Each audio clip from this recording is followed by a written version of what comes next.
Buenos dias, ¿cómo estás? Welcome to this week's Gig Harbor Market Update. We're going to be looking at April's numbers here. Yes, it is May, I know, but we're looking at last month's data because that's what we have.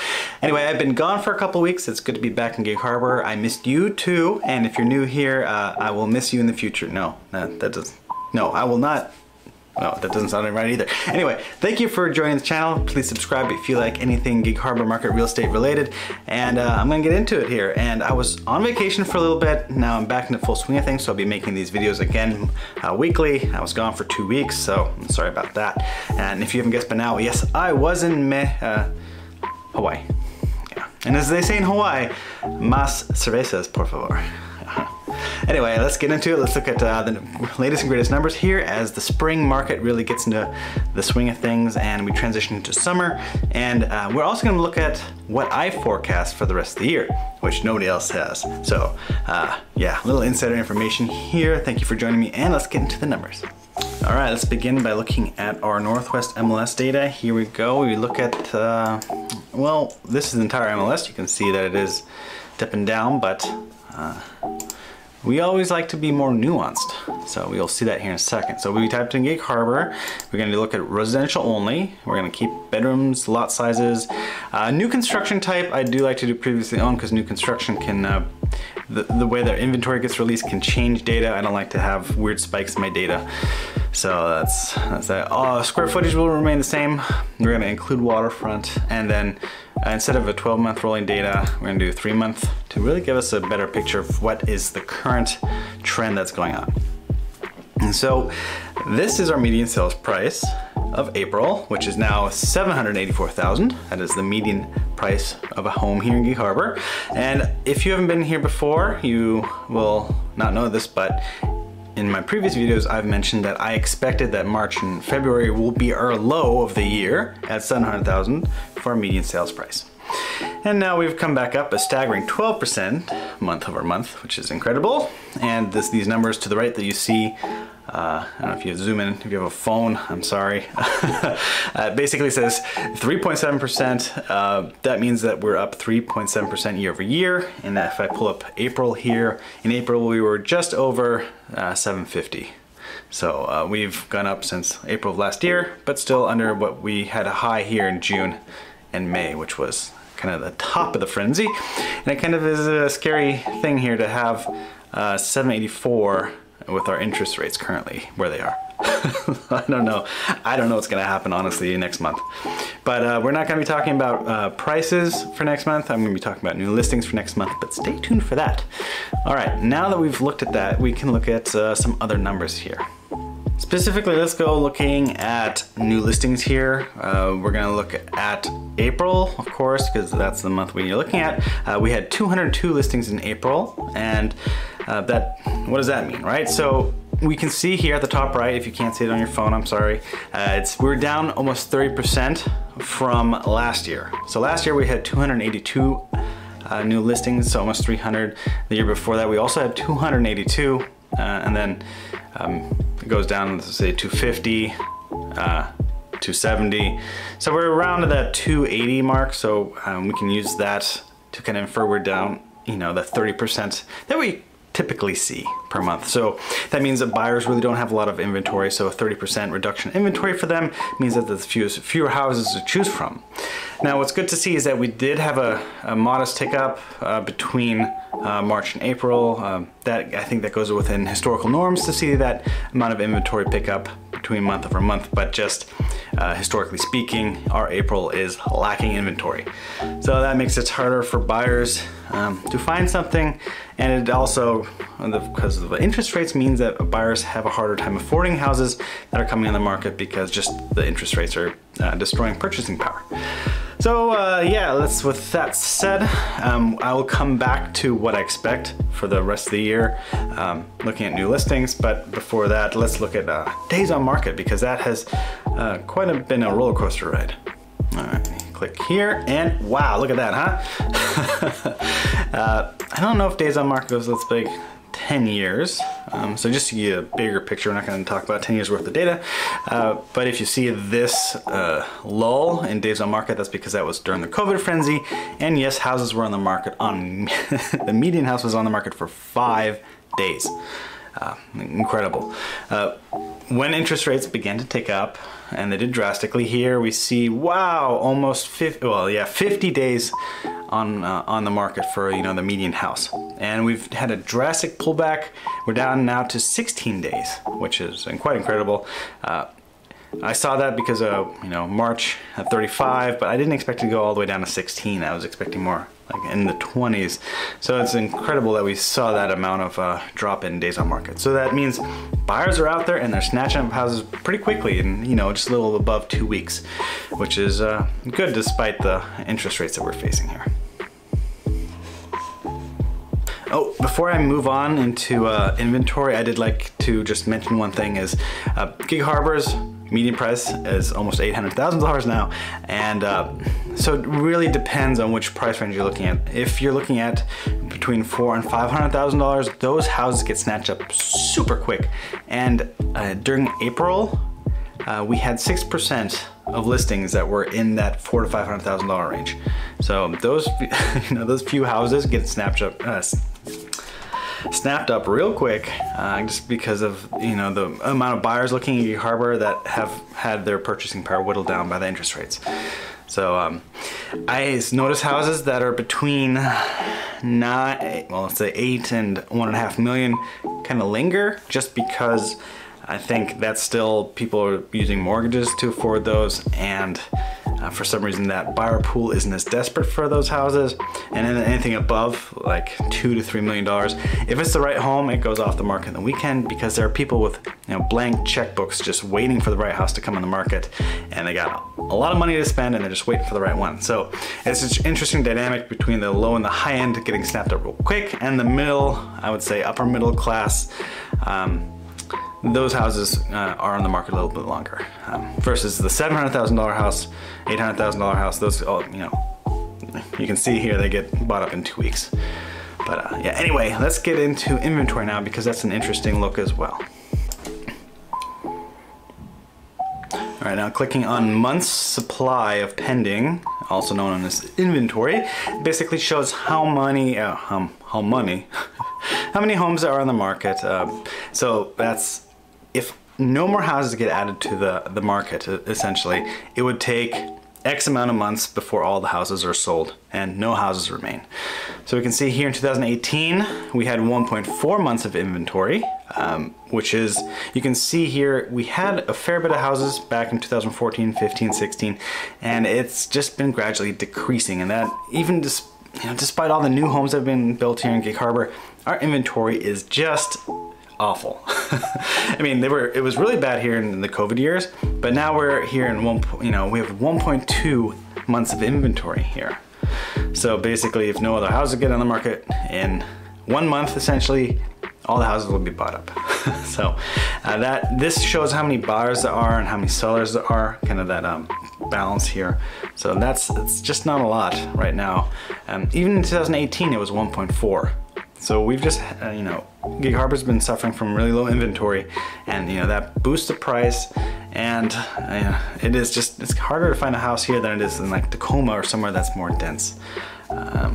Anyway, so we did have inventory flatline here since since February really, and that's because the new listings are, yes, they're going up, but they're so low that it's absorbing, all the buyers are currently absorbing that new listing amount. So despite listings going up, they're still being all snatched up, keeping inventory flat. So, and we're kind of in this stasis really of inventory, so buyer and seller demand.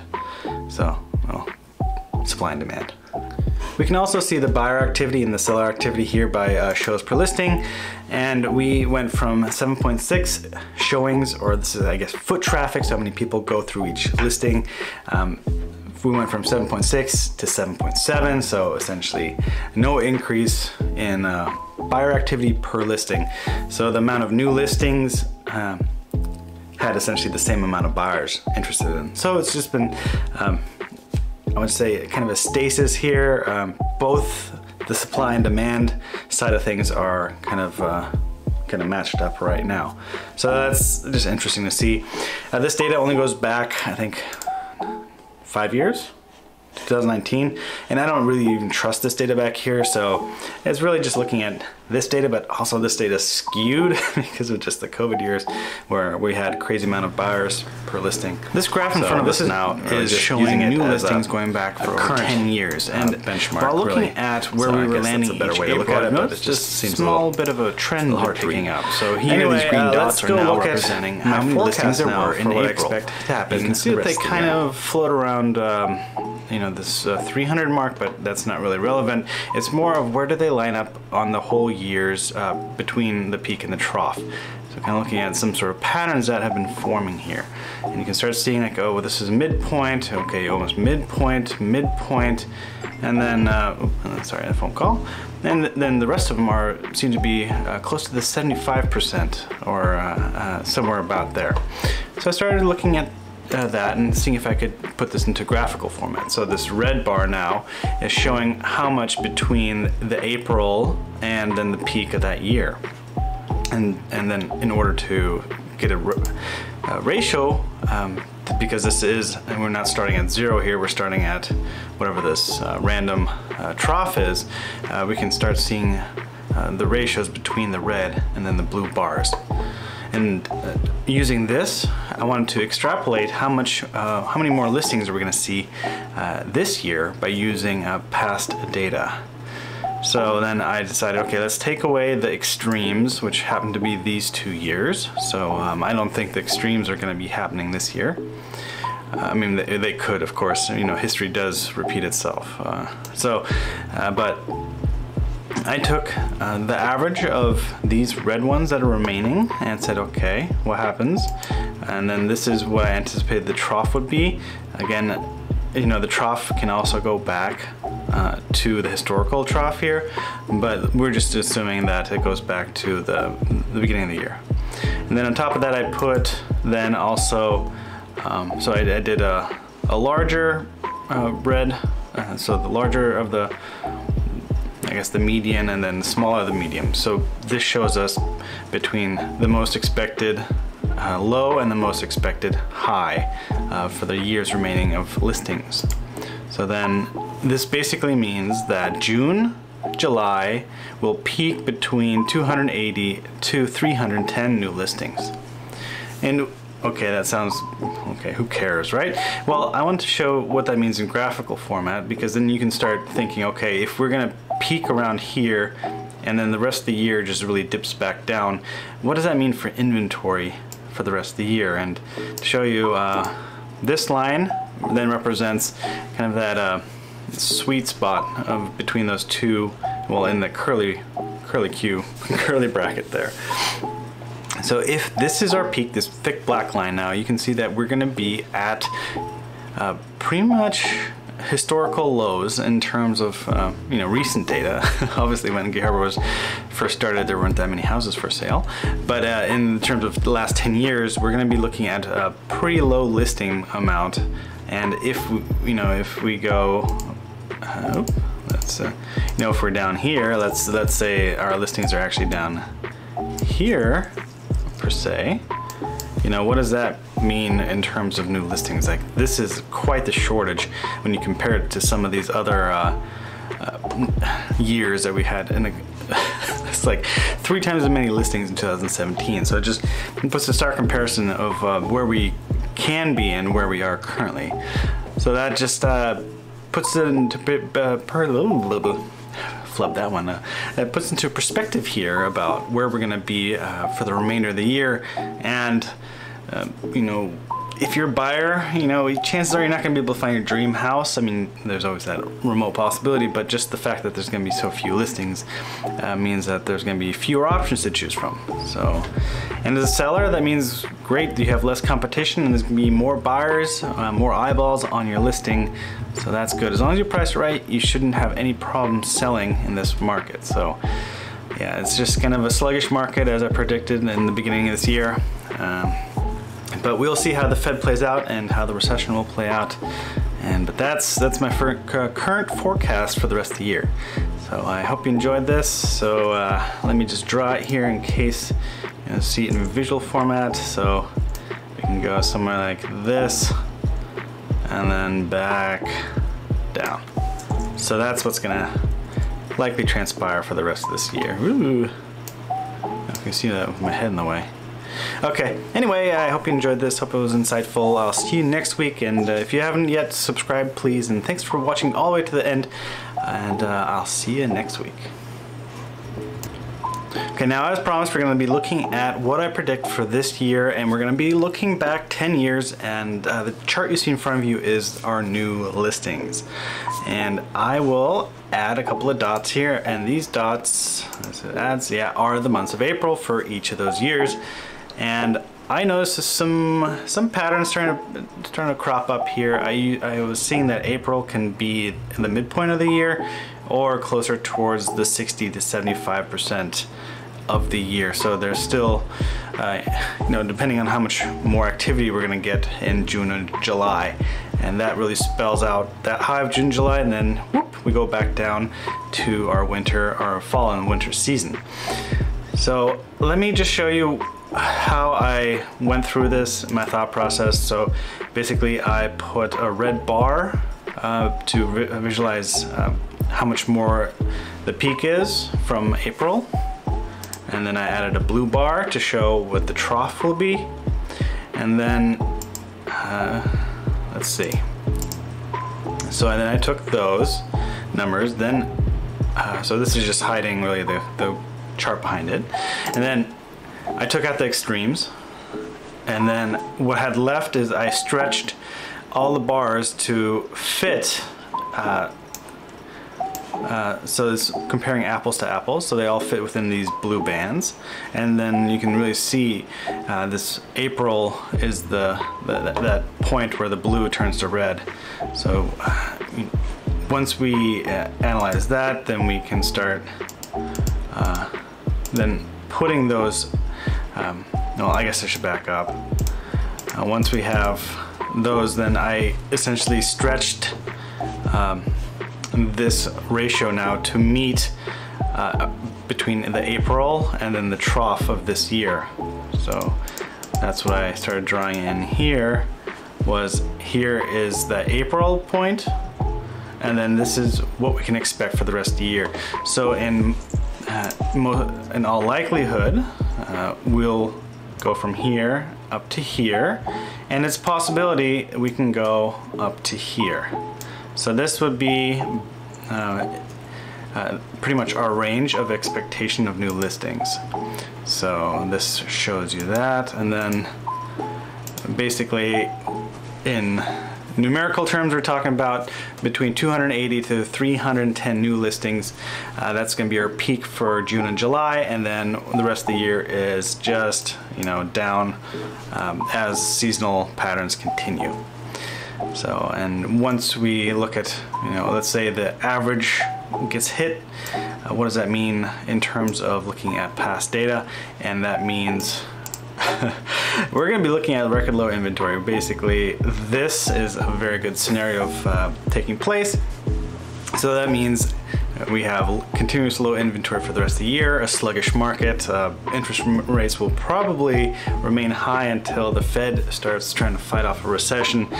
And that is, of course, something that could very much happen, and that might affect what happens. But the Fed definitely won't lower rates enough to where people will say, oh, it's affordable now to get another house. I think they'll still remain rather high in the 5%. So it'll still keep people in their home, especially if there's a recession. People don't like moving in a recession because, you know, job security is usually a #1 priority, and people don't like to be spontaneous when the economic situation is rather bleak. So this is what I see for the rest of the year. I think this is pretty good, like at the 300 mark, and then we turn back down, and that means continuous low inventory, and we already talked about what that means for our current situation.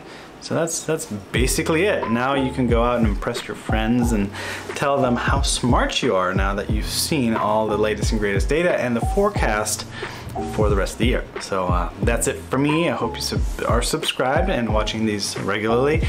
And again, I'm going back to making these weekly, and thanks for watching all the way to the end. You are now more informed, and I'll see you next week.